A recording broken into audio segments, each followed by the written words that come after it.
ओडिशा प्रदेश ग्रामांचल प्रदेश अटे 70% लोक गांव पर निर्भर कर चलुंट से दृष्टि नहीं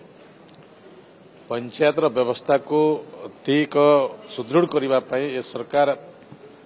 उद्यम जारी रखिंट एवं आसंता 24 तारीख दिन मई 24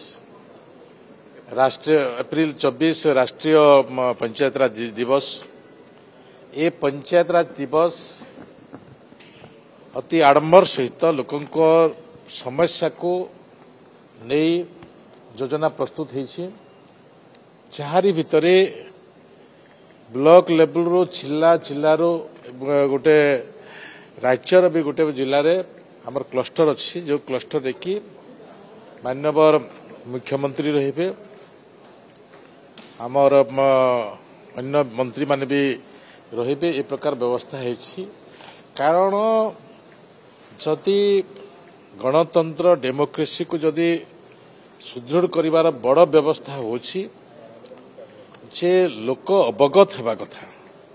अवेयरनेस सबुठारो बड़ जिनिस जो व्यवस्था आज अच्छी जो योजना आज तैयारी होइछि कि आगामी दिन जो योजना तैयारी हेबो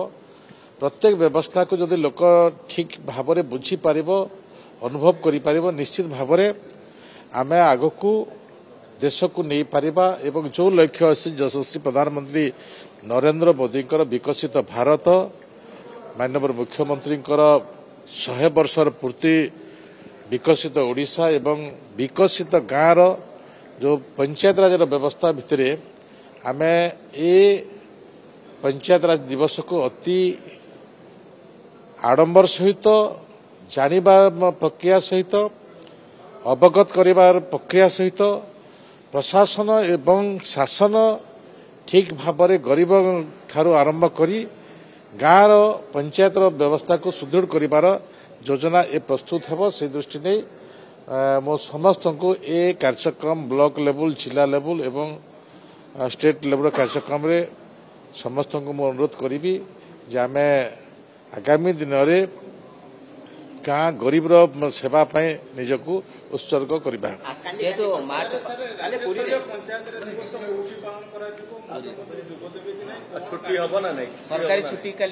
देखु आसंता काली आमर जो क्लस्टर अच्छी पुरी ठारे हेबो ताल बणिया रे हेबो आमर समस्त जिलार समस्त प्रशासनिक अधिकारी जनसाधारण सेवक लोक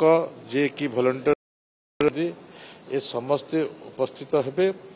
माँ माने उपस्थित हेबे माँ मान को भूमिका आगामी दिन में बहुत बढ़ी जाइछि से माने भी उपस्थित हेबे एवं ए कार्यक्रम सहित हेबो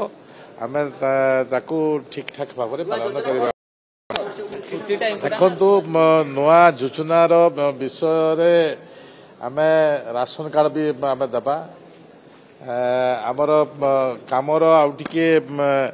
अधिक गुरुतर सहित काम उपरे आमे